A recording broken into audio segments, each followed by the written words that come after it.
Carly Ryan gimė 1982 m. sausio 31 d. Jos mama Sonia, kuriai tuo metu buvo vos 20 metų, buvo vieniša motina, todėl ji savarankiškai augino savo dukrą. Todėl Carly ir jos mama turėjo labai stiprų ryšį ir taip pat buvo geriausios draugės. Carly su mama gyveno Stirling miestelėje Pietų Australijoje. Iš artimų žmonių mergina praktiškai turėjo tik mamą.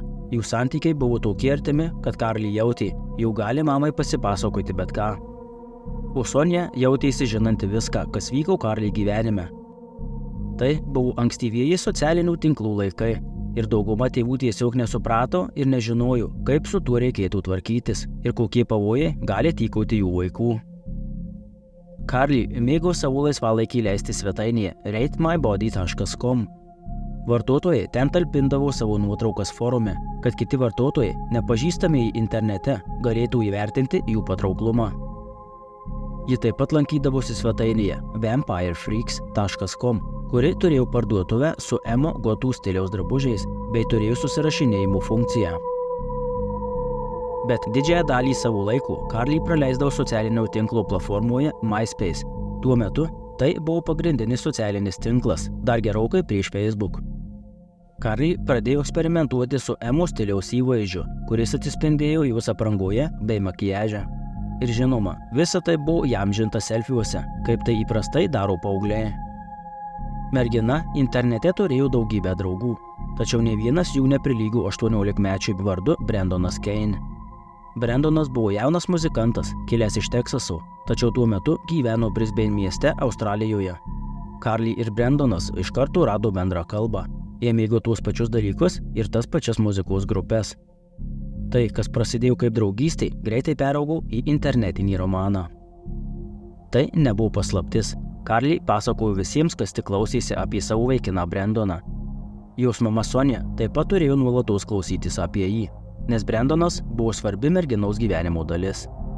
Jie valandomis susirašinėdavo internete ir kalbėdavosi telefonu.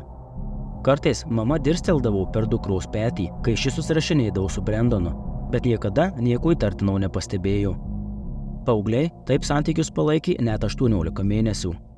Sonijai tai jokių įtarimų nekėlė, tačiau vienas dalykas atkreipė jos dėmesį, dėl ko ji nutarė pasikalbėti su dukra. Brendonas supažindino Carly su savo tėvu vardu Shane'as. Ir laikui bėgant, mergina pradėjo kalbėtis ir susirašinėti su Shane'u, kartais netgi taip pat dažnai, kaip ir su Brendonu. Kai Sonia apie tai paklausė savo dukros, Carly ją patikino, kad viskas gerai ir Brendonas tiesiog labai artimas su savo tėvu ir jis nori, kad ji pažinotų jo šeimą. Mergina pažadėjo savo mamai pasakyti, jeigu kas nors atrodytų įtartinai, o Sonia pasitikėjo savo dukrą ir daugiau į jos santykius nesikišo. 2007 m. vasarį Carly su savo šeima ruošėsi jos 15-ajam gimtadieniui, kurį turėjo švęsti kitą dieną, kai nutiko kai kas keisto. Brendonas negalėjo atvykti merginos gimtadienį, nes jis gyveno 8 valandų atstumu, iki kur gyveno mergina. Tačiau Brendono tėvas Shane'as tuo metu kaip tik važiavo pro šalį darbo reikalais. Todėl jis pasisiūlė užsukti ir perduoti Carly gimtadienio dovanas, kurias jai nupirko Brendonas. Kai vyras pasirodė merginos namuose, Shane'as vilkėjo, kas atrodė kaip darbo uniforma, ant kurios priekyje buvo užrašyta apsauga. Todėl jo pasakojimas joms įtartinas nepasirodė. Iš po darbo reikalų vyras tiesiog važiavo namo. Shane'as atrodė kaip patikimas vyras. Tiesiog tėtis, darantis sūnui paslaugą, pristatantis jo draugė gimtadienio dovanas.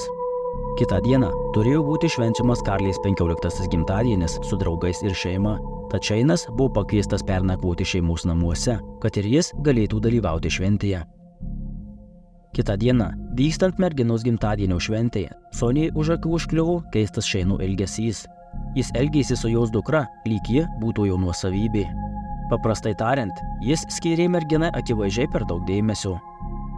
Carly ir Shane'as netgi kartu išvažiavo apsipirkti, kas buvo tikrai keista. Kodėl šis 50 metų vyras leidžia laiką su savo paauglio sūnaus internetinė drauge? Kartą Sonija įėjus į dukros kambarį, ji pamatė Shane'ą gulintį šalia jos dukros, jos pačios lovoje. Tai buvo paskutinis lašas ir moteris jam pasakė, kad jis dingtų iš jų namų. Vyrui išėjus, mergina mamai papasakojo, kad Šeinas seksualiai priekabiavo prie jos. Jis bandė ją liesti ir pabučiuoti, bet mergina jį atstūmė, sakydama, kad ji myli jo sūnų Brendoną. O vėliau išpakavus Brendono dovanas, tai buvo seksualūs apatiniai ir slaugais uniforma. Nekokia dovana 15-metei merginai. Ir tai pagaliau atvėrė Sonijai akis, kas iš tikrųjų vyksta jos dukros gyvenime. Jis suprato, kad ji nežino, kas iš tikrųjų buvo tas Brendonas, ar koks buvo jo tėvų Šeino vaidmuo jų draugystėje. Ir moteris nusprendė daug atidžiau stebėti, ką Carly veikia internete. Merginai buvo uždrausta naudoti socialiniais tinklais ir iš jos buvo atimtas mobilusis telefonas. Ir moteris taip pat parašė laišką Šeinui, perspėdama, kad jis daugiau niekada nekontaktuotų su jos dukra, kitaip ji kreipsis į policiją. Praėjus kelioms savaitėms atrodė, kad Carly su situacija tvarkosi gerai. Tačiau Sonja nežinojo, kad jos dukra slapta vis dar bendrauja su 18-mečiu Brendonu Keinu. 2007 m. vasario 19 d. Carly motinai pasakė, kad išeina susitikti su savo draugais ir grįš tik vakare. Kai Sonja apkabino savo dukrą ir atsisveikino prie durų, ji nei nenumanė, kad tai buvo paskutinis kartas, kai ji matė savo dukrą gyvą. Kitos dienos rytą, mamai pamačius, kad jos dukros namuose vis dar nėra, ji suprato, kad kažkas negerai ir kreipėsi į policiją. Ir visai neužilgo, tos pačios dienos rytą, Carly kūnas buvo rastas plūduriuojantis veido žemyn Horšių įlankoje. Merginos kūnas buvo labai baisioje būklėje. Buvo akivaizdu, kad ji buvo sumušta. Autopsija parodė, kad jos mirties priežastis buvo 19 skirtingų sužalojimų. Carly mirties priežastis buvo įvardinta kaip stiprus galvos sumušimas, skandinimas ir dusinimas naudojant smėlį. Ji taip pat buvo išprievartauta.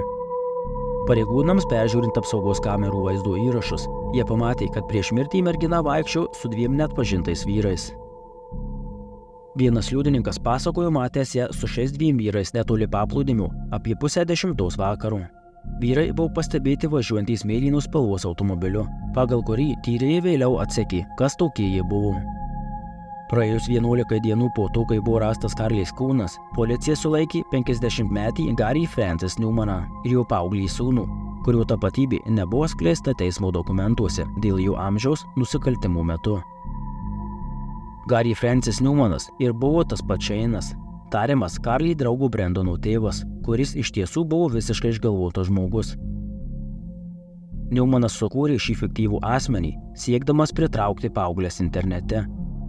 Jis pasitelkė savo paauglį sūnų, kad jis kalbėtų telefonu su merginomis ir įtikintų jas susitikti iš tikrųjų. Carly atstūmė Newmaną, kai jis bandė priekabiauti prie jos per jos pačios gimtadienį. Mergina išvadino jį senu, storu ir pliku, o grįžęs namo sužlugdytas, vyras sugalvojo naują planą, kaip priversti merginą dar kartą su juo susitikti.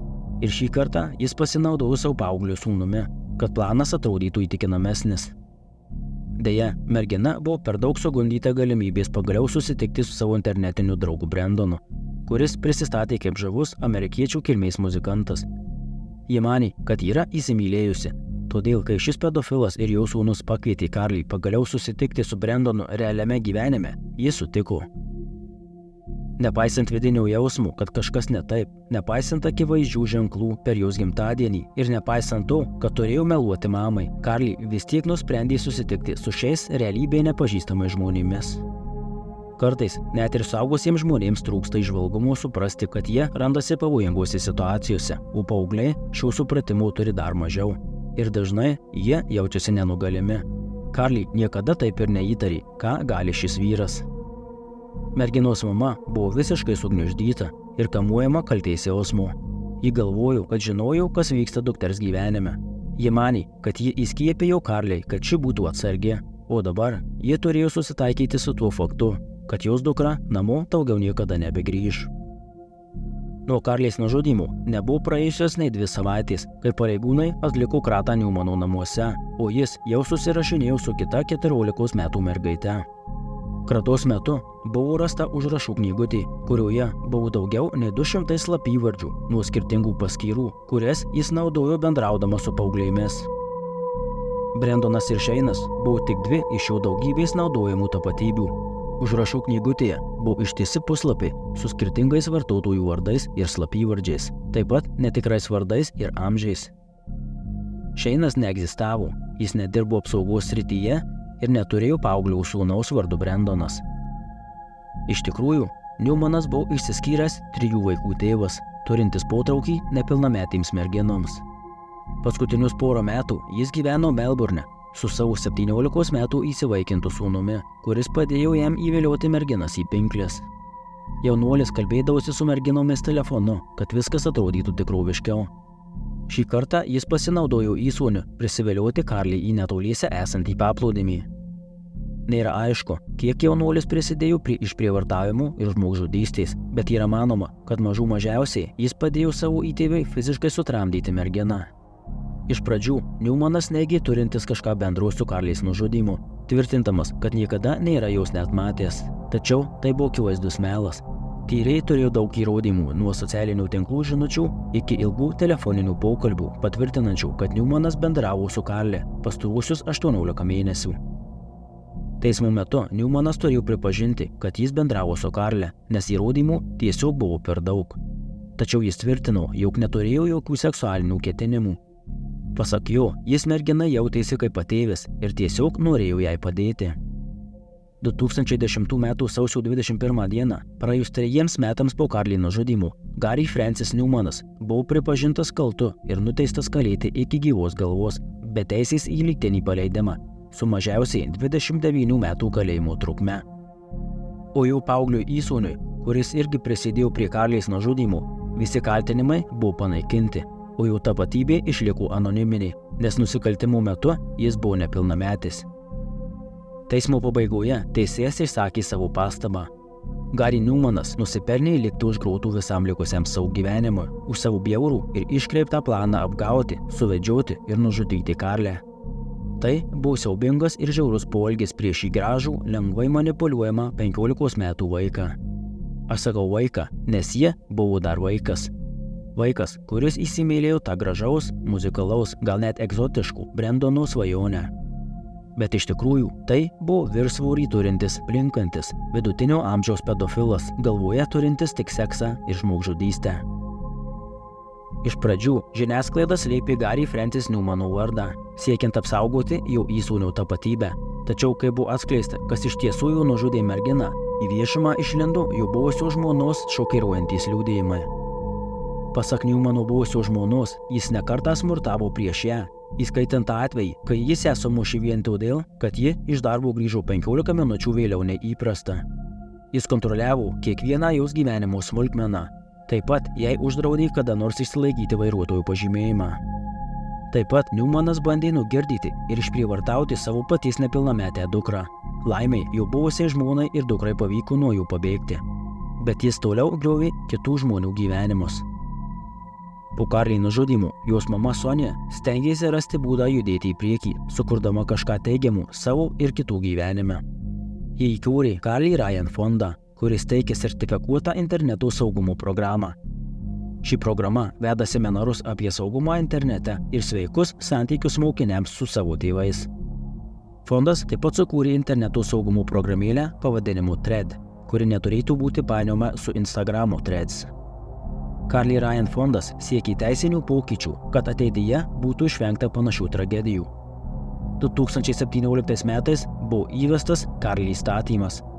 Pasak Carly Ryan fondo svetainės, pagal Carly įstatymą nusikaltimu bus laikoma, jeigu suaugęs asmuo naudotų telefono arba interneto tiekėjų paslaugas, planuojant padaryti žalą arba įsitraukti arba provokuoti seksualinę veiklą su nepilnamečiais. Taip pat šis įstatymas įtraukia ir tuos, kurie melagingai nurodo savo amžių. Šis įstatymas gali išgelbėti gyvybes, nes leidžia policijai pateikti kaltinimus už netinkamą bendravimą su nepilnamečiais internete, dar prieš jiems realiai susitinkant gyvenime.